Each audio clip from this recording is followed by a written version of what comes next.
Mystery Theater presents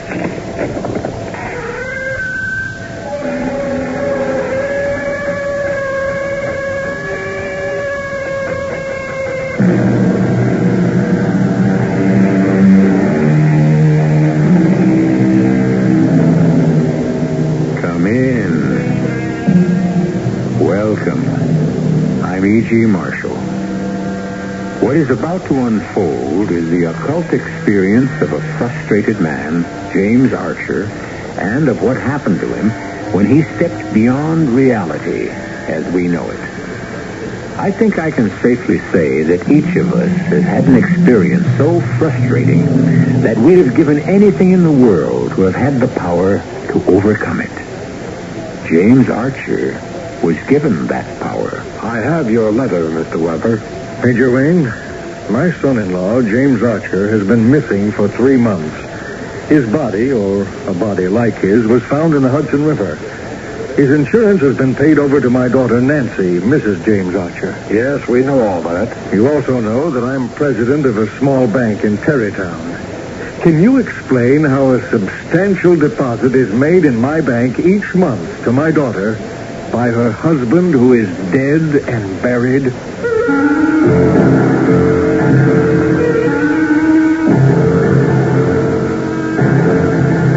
Our mystery drama, Strange Passenger, was written especially for the Mystery Theater by Roy Windsor and stars Nat Polen and Bob Caliban. I'll be back shortly with Act One.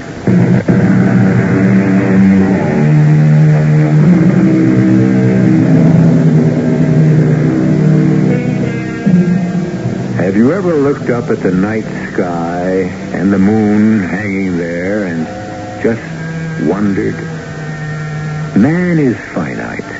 He can comprehend anything with definable limits. But beyond such limits is an incomprehensible universe. We increase our knowledge about outer space each year, but what we know is very small. The mystery of life is a secret that still has to be revealed. But one corner of it was lifted for James Archer. Aren't you Archer, Jim Archer? Who are you? A recruiter. I was in court yesterday when you demolished a client of ours as, now what did you label me? Oh, yes, an obscene slumlord. It was yesterday. I just wanted to tell you how much I admired your plea for the plaintiff. Thank you. Sit down if you'd like. You're not expecting anyone? No. Just sitting here wondering what to do next. Are you a lawyer? Oh, an obscure one in a big firm. Thanks for coming over. I've been feeling sorry for myself. You must know what happened today. The case was settled out of court. Yeah, it's known as compromise. I call it dishonesty. Well, the slumlord is a rich man. He's agreed to make some restitution for his neglect. Yeah, it's a nice way of saying he paid off someone and the case was settled. Should have gone to jail. Ideally, yes. When I found out that my firm had worked out a settlement without first telling me, I resigned. I see. Our clients, the plaintiffs, got promises. A few months rent-free. Charges will be dropped for willful destruction they'd done in the building. He should have been forced to repair the heating system, exterminate the rats, install sanitary plumbing, make the building fireproof, and pay a stiff fine. Even go to jail as an example to others like him. You really are a crusader, aren't you? Injustice makes me sick. So sick it's put you out of work. That's right. I don't mind. I guess it's unfair to my wife, a little girl.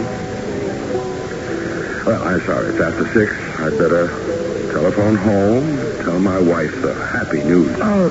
One moment, Mr. Archer. What would you be willing to do for security, authority, and the opportunity to practice those ideals which you hold so precious? That's not amusing, Mr. Recruiter. No, I mean it. What would you do? I'd do anything. Then I think I can arrange just such a life for you and for your family. Come with me.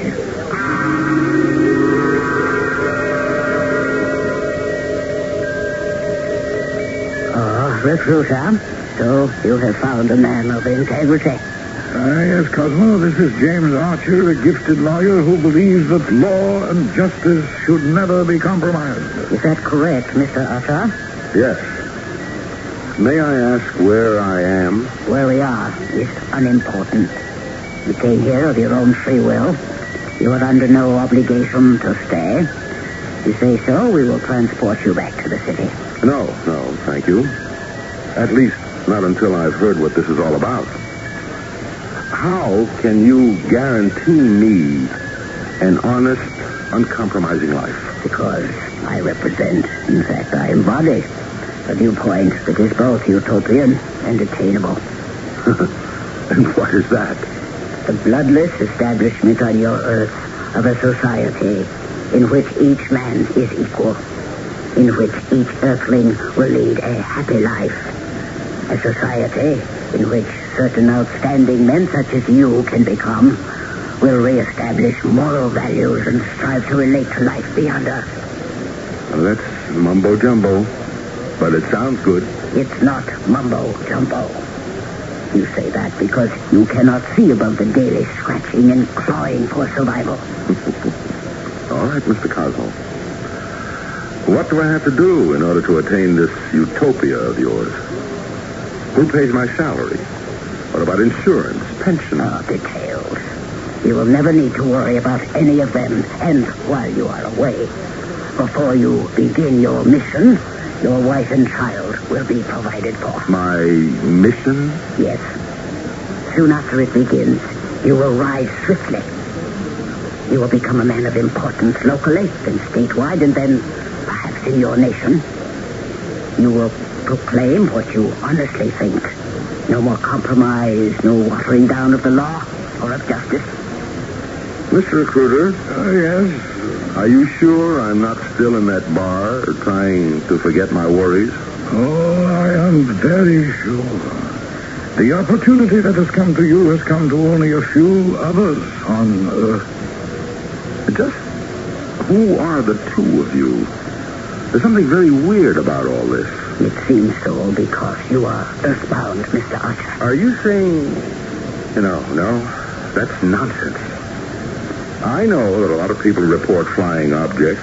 There have been drawings of funny little men with pointed antennae for ears and all sorts of things. No rational person gives them a second thought. You don't have to believe, Mr. Archer. You are free to leave. When you arrive home, you will appear to have overstayed your time at that restaurant, and you won't remember a word of what followed after. I can, in fact, right now, blank out the names of your wife and child. You mean... Now, wait a minute. Their names are... You can do that. Very easily. Ready to quit, Mr. Archer? No.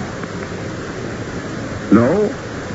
I think I'll see this through. Ah, that is an incredible honor, Mr. Archer. Recruiter, bring in the ship, and we will be on our way.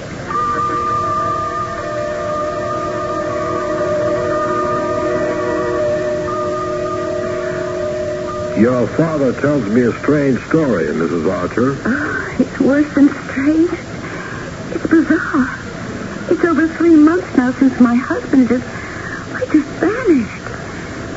But on the first of each month... I covered that, Anne. That money deposited in the bank the first of each month is what led me to see Major Wayne.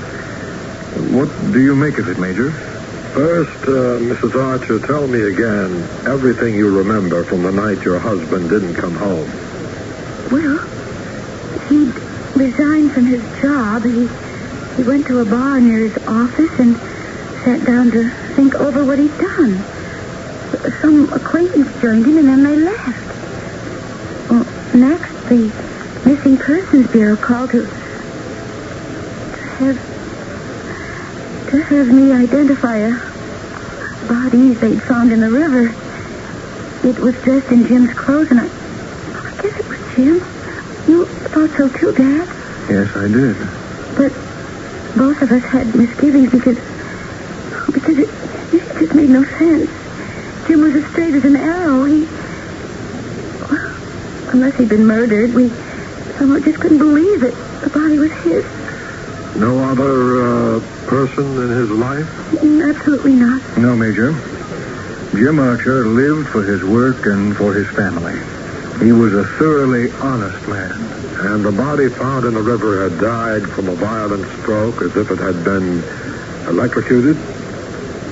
Anything else, Mrs. Archer? I know about the insurance and the mysterious deposits of money. Tell him, man. Well, there is something else, Major Wayne, but it's so far out. I just haven't told anyone except my dad. Well, tell me. The night Jim disappeared, Penny and I were watching the news. Penny's 7, old enough to read. And all of a sudden, words began to run across the bottom of the screen like, you know, when a bulletin is superimposed over the picture? Yes. Well, the words were, "Don't worry, man, I'm all right. Don't worry. Love, Jim." And those sentences ran across the bottom of the screen. Yes, time after time, half the evening long. I telephoned the TV station, but they thought I was some kind of a nut. Did your daughter see the sentences? No? And she was watching with you and she can read? Yes.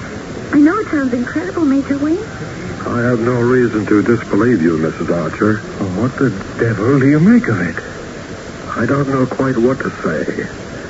I don't want to give you hope, but I think that James Archer, voluntarily or by force, has been transported from the Earth to some planet beyond sight and comprehension. Oh, come now, Major. You mean by one of those unidentified flying objects? Yes, that's just what I mean. What? Absurd.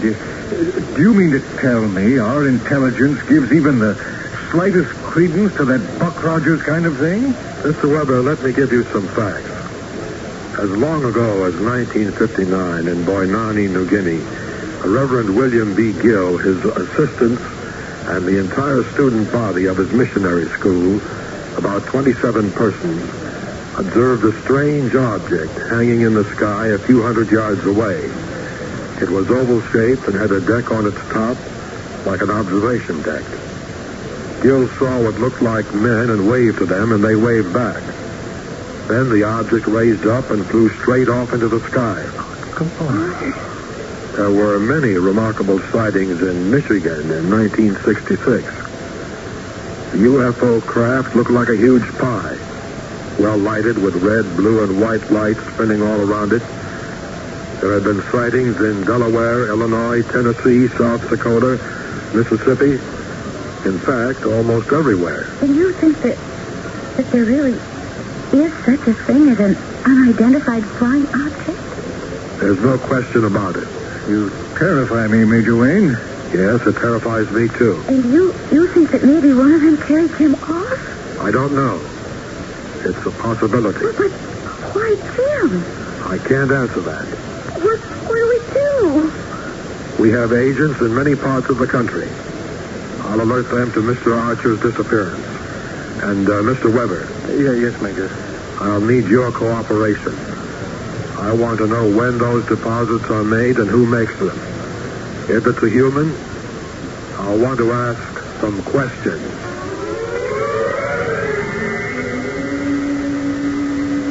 Well, Mr. Archer, what do you think? Magnificent. Beautiful green fields, homes, even light. Incredible. And the people? Well, to be honest, they're strange looking to me. But I'm only used to human beings. These people are shorter, round, flat-faced, with quite sharp ears. Disease-free, untroubled, and super intelligent. You will soon be free to visit with them. I'm ready now. Soon. The surgery I had been told was perfect. You now possess a brain as extraordinary as ours. Your face has been altered very skillfully. All that is left of you is a name. Stuart Murdoch. Where did you come from, and what is your mission on the planet Earth? I have no remembrance of where I came from or who I was.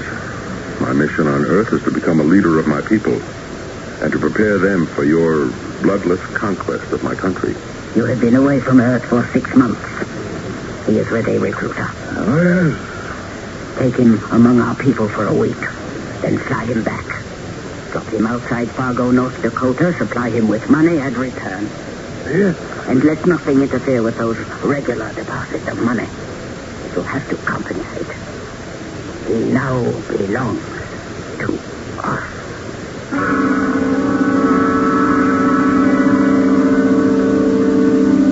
Pure fantasy?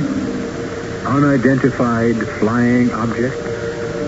One researcher wrote that he thought the phenomenon was so far outside the laws of present scientific knowledge that UFOs could be considered ridiculous.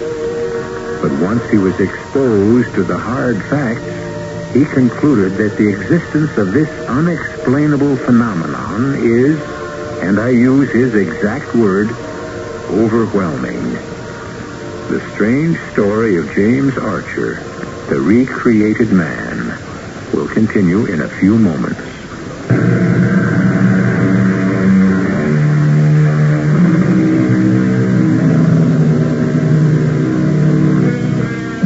And who is to say that what has happened to James Archer is impossible?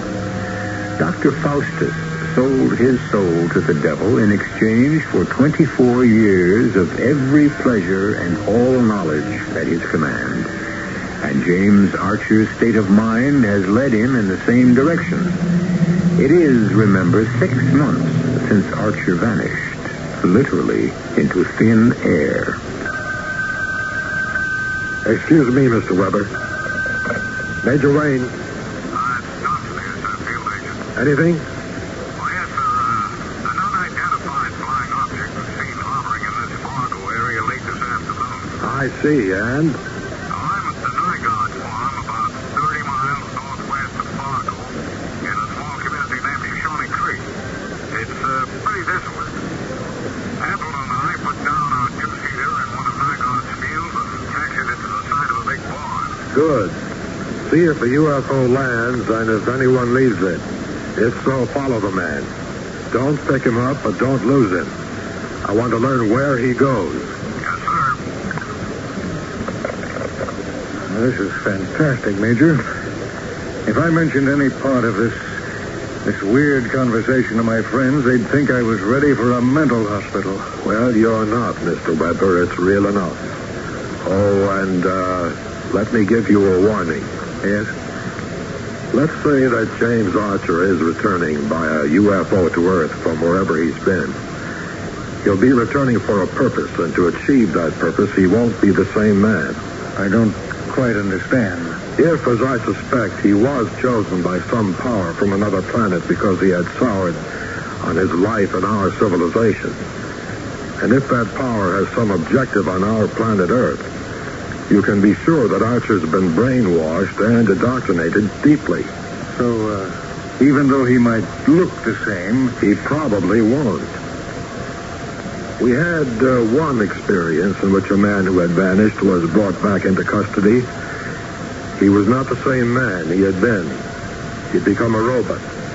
We had to institutionalize him. An exceptionally intelligent man, but dangerous to us. Later, he was found in his room dead.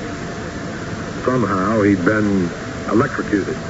that's why you thought the body in the river... Yes, it got me thinking. Now, tell me about those deposits, Mr. Weber.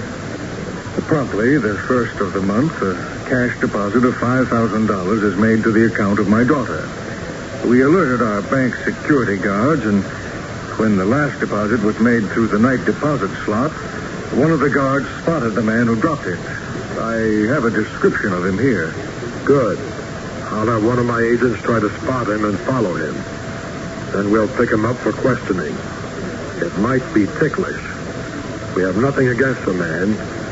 I may need your daughter's cooperation. Major, I don't want to expose her to danger. I don't think there'll be any, but we'll be careful. I'm very aware that you've already lost a son-in-law. Jim Archer was a fine young man.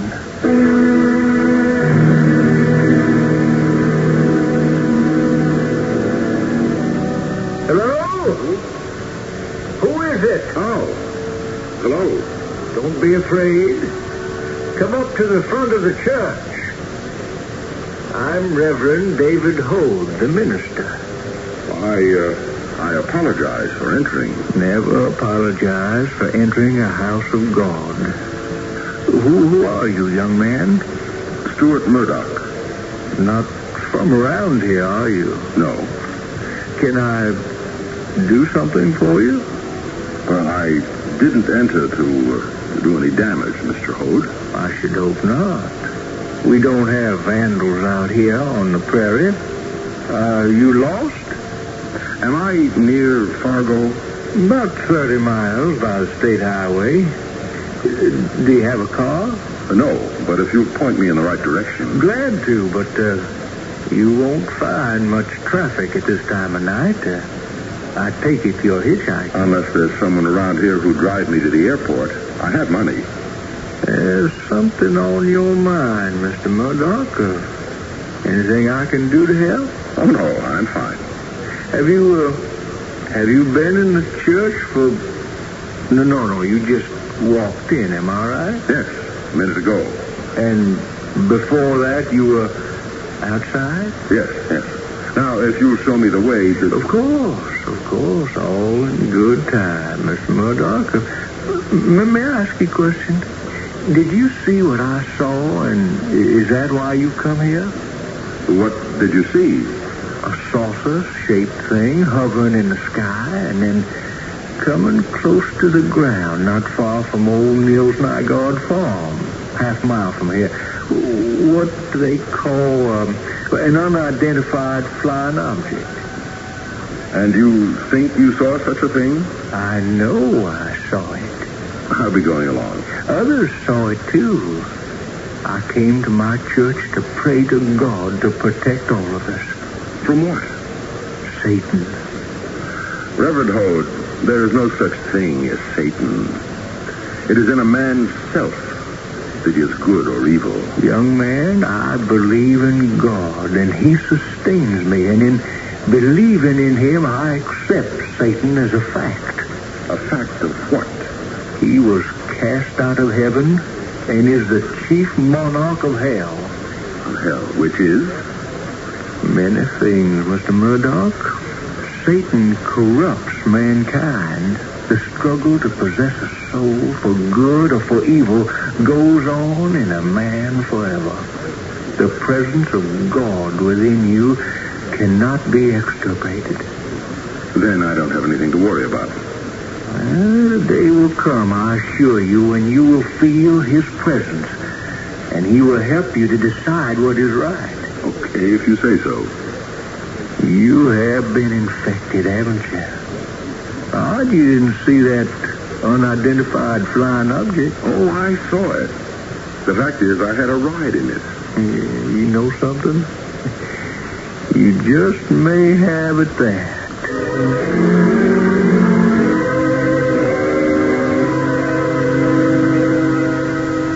Thank you, Reverend Hode. He's the man we want. Well, tell me about him, Mr. Thompson. You are an intelligence agent? Oh, yes, sir. Here's my identification. Who is this Mr. Murdoch? He's a New York lawyer named Archer who vanished 6 months ago. You may not believe in such things as UFO, but I do, yes. I saw the thing laying less than a mile away. What's this Murdoch up to? We don't know, Reverend, but Major Wayne thinks Murdoch sold himself to some power in outer space and has been returned to Earth to carry out some mission. To what end, Mr. Thompson? Oh, we don't know that. I just saw him go into your church, and my orders were just to follow him. He's headed for Fargo and New York. All right, then Appleton and I will fly to the airport there and wait for Murdoch to board a plane. We'll board the same one for New York. I wish you well. Murdoch is a personable young man. If some force by which we are ignorant has possessed him, don't despair. The God-given moral force within each of us will be stronger than the power of Satan. Given time, Mr. Murdoch will reject having sold his soul. And then what? Heaven alone knows.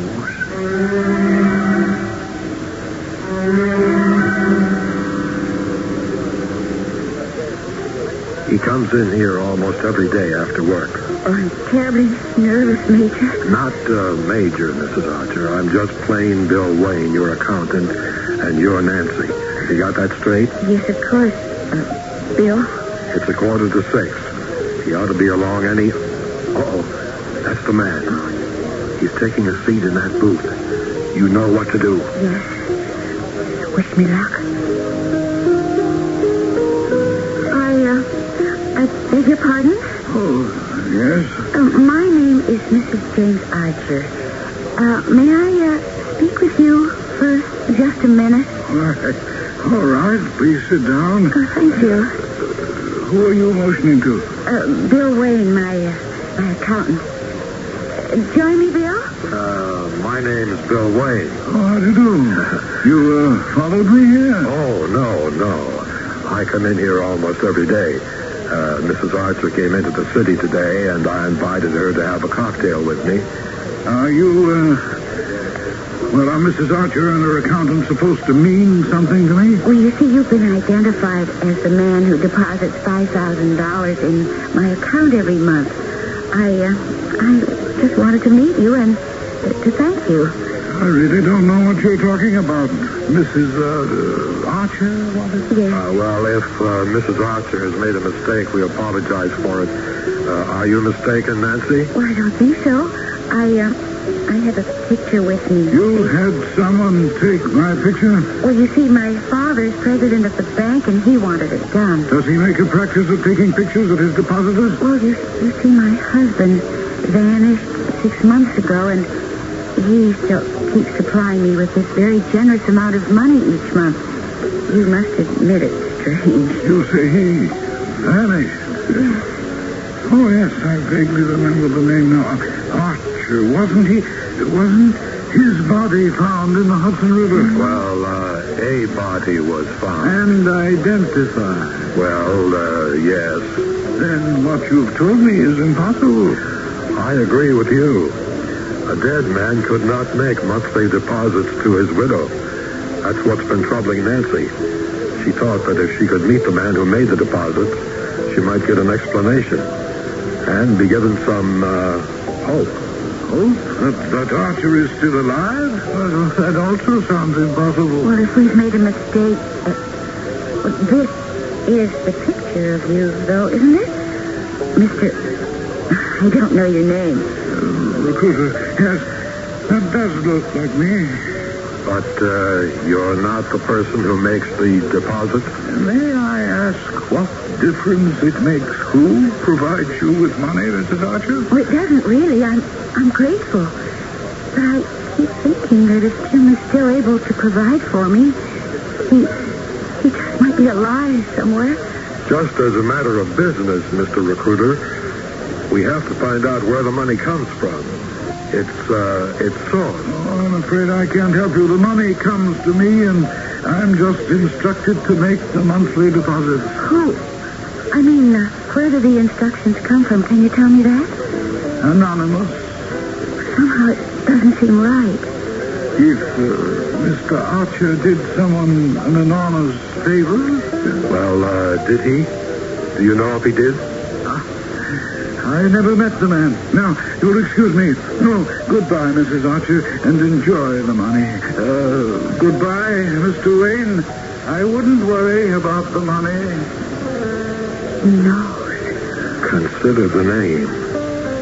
Ever heard of anyone named Recruiter? He's one of them. Whoever they are.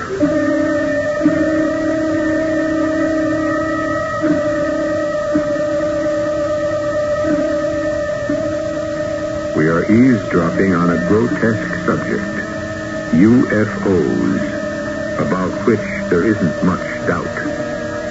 But those who fly them Who are they? From what place in outer space do they come? What are they? And are they friends or enemies? From what we have heard, James Archer's mission is to become a preeminent person in our society. He is to prepare us for a bloodless overthrow of the several ways of life represented on our planet.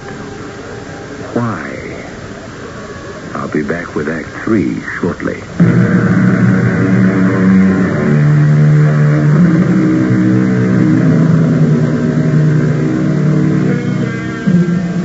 In any contest, it is wise never to underestimate the strength of the enemy.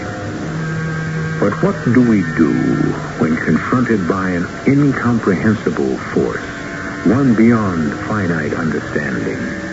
Major Wayne of Intelligence knows what has been going on, but what can he do about it? We have never captured an unidentified flying object, and we only have reports that they have been seen at a distance. 6 months have now elapsed, and it is a year since James Archer disappeared. The deposit was made as usual. Well, why can't Major Wayne force that Mr. Recruiter to tell him where the money comes from? There's no law, Nan, to prevent a man from dropping money for you in the night slot at the bank. He's not committing a crime. One of these days, Recruiter will be seen with Jim, and then Wayne moves in. Well, about the only person Recruiter sees is that man who's become assistant to the special prosecutor. What's his name? Murdoch? Yes, Stuart Murdoch. Yes. A remarkable young man. Brilliant lawyer and great presence. He'll go far. He's a leader, and we haven't got many of them around these days. If I live long enough, I think I'll see Murdoch governor. He's an unusual man. So was Jim. Yes, I agree, Nancy. I was proud to have him as my son-in-law. You know, if you think about it soberly, Dad, both of us are not all there in the State Department. Who could believe that Jim might be alive in outer space? A year ago, I would have laughed at the idea. Now, I don't know. We have to rely on Major Wayne.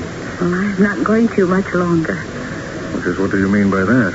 I'm moving into the city. What? Sell your home? Take Penny out of school? Oh, let's face it. I'm still young and alive. I want to be with people, among them. I'll find a job, and Penny can go to private school. Jim is dead. Penny and I are alive. And we need to rip this shroud off from over us.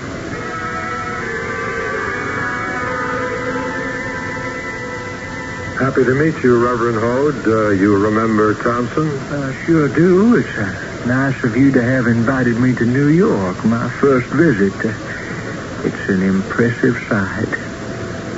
So, how are you, Mr. Thompson? I just fine, sir, thank you. Still keeping an eye on a visitor from space? You think that, Reverend Hode? Well, I suspect it. Let me put it that way. That was an unusual experience for me. That young man just appearing in my church, Stuart Murdoch. Yes, I've been following his career. He's what you brought me here to talk about, isn't it, Major? Yes.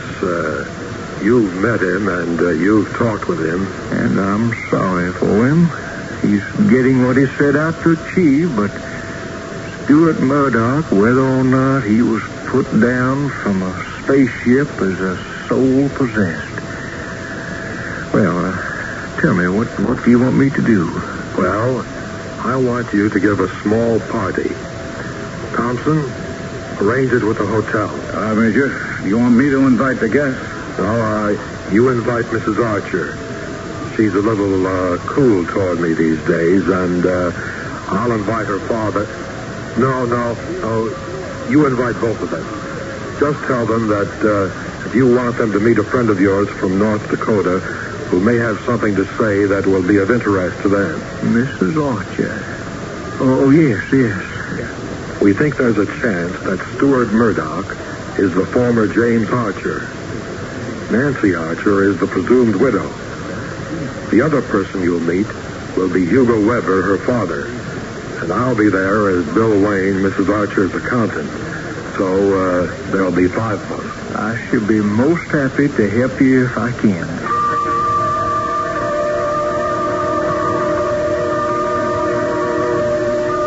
Well, recruiter,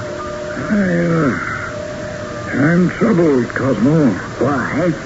Mr. Murdoch is everything we expected him to be. Oh, that's true. He's risen rapidly, and he has already become a public figure. But I'm troubled about him. When I dropped him in North Dakota, it seems that he wandered into a church, and he met the minister there, a Reverend David Hode, who filled him with talk about Satan, soul, God, and conscience. Murdoch couldn't have been affected by that nonsense. No, but Murdoch remembers Hode and often brings up his name. The man made an impression on Murdoch. And you find that to be a distraction? When Murdoch was transformed and brainwashed, was all of his conscience removed? I assume so. That is what the report indicated. Do you suspect that he has some vestige of conscience left? I don't know. But the thought troubles me.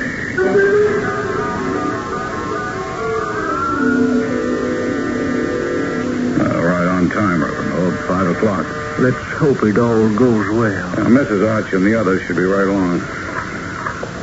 Hello, Mr. Hode. I'm so glad you could stop in to see me, Mr. Murdoch. Thank you.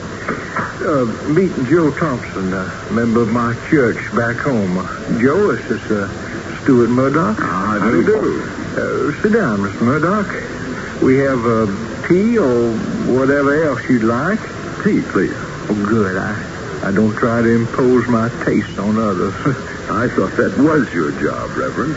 Shoving your convictions down the throats of others. No, not shoving, young man. I expose my convictions to them, and then it's up to the individual to accept or to reject the truth. The truth, as you see it. It's the word of God, which is the truth. I'm just one of his messengers. That's one of the reasons I wanted to see you while I was in New York. You're my messenger from God? Yes, I do believe I am. I knew that when you wandered into my church in Shoshone that... well, remember when we talked? You remember, of course. Every word of your mumbo-jumbo, Reverend. You said that the presence of God within each person cannot be extirpated. Here's your tea, Mr. Murdoch. Thank you. Well, I'm afraid you were wrong, Reverend. I'm unchanged. I haven't had to whistle for God's help. I've helped myself.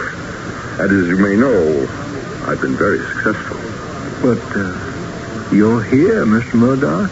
You didn't forget me. Of course not. I liked you when we met, and I'm happy to see you again. Well, that should be the others, Reverend Hode. How are the men? Friends of neighbors back in Shoshone. You don't mind, do you? No, certainly not. Mr. Weber, Mrs. Archer, I'm so glad you could stop in. This is Stuart Murdoch, the man I was telling you about. Hello, Mr. Murdoch. I'm happy to meet you. My father, Mr. Weber. How do you do? And Bill Wayne, a friend. Hello. Joe, tea for It's a real honor meeting you, Mr. Murdoch. Well, thank you. We've been following your career, Nancy and me, and I must say we like the way you ripped into corruption and graft. The public is entitled to honesty in government. Well, that's what they all say, but you seem to mean it. And my actions, I hope, prove it. My late husband felt that way, too. I mean, about honesty. Yes, Jim Archer was an honest man. All that got him was his resignation from his job. He couldn't stand hypocrisy. He wouldn't compromise. I can't either. But I've learned that one has to prepare others slowly for the truth. Not your version of truth, Reverend. Truth is indivisible, young man. The truth I preach is God's word. Truth is an ideal, and it is divine. Well, I think that's foolish. Truth, like any other commodity, has to be sold.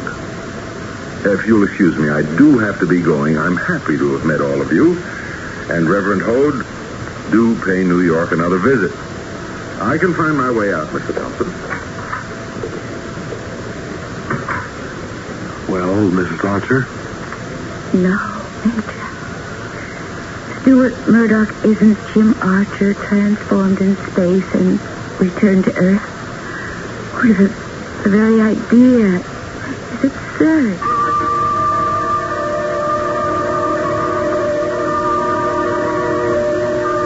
Astonishing.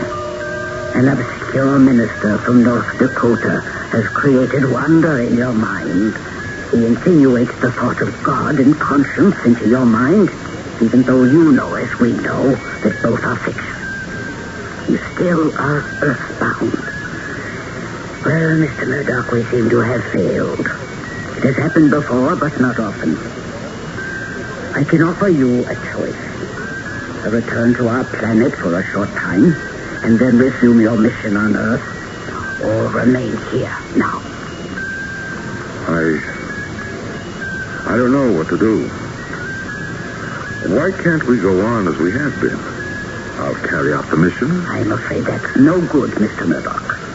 The very fact that you wonder if you've been infected with Satan's moral virus, whatever that might be, creates a doubt about your reliability. Order the ship. Are you, taking me back into space, Cosmo? No. You will remain here. You will be returned to what you would have become after you resigned from your job and before you accepted recruiter's offer. And what would that be? Still an unemployed lawyer? That will be for others to discover.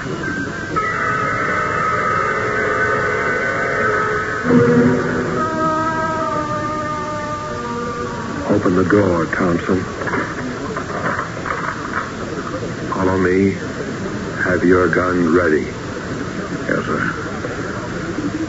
The house feels empty. There's a light at the end of it. Look over there, sir. In a chair. Good Lord.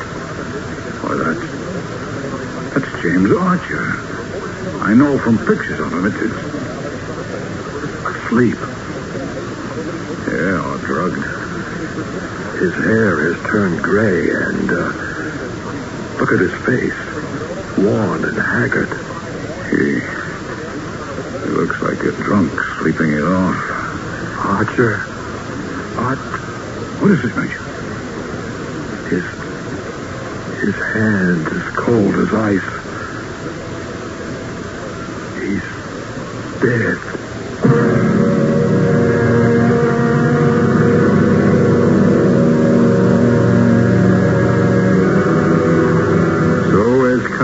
Said James Archer was returned as what he would have become after he lost his job and tried to sell his soul to a force from outer space. Had Cosmo read the future? It would appear so. It is very possible that James Archer was so depressed with his future that he allowed himself to deteriorate into the condition in which he was found. I will return shortly.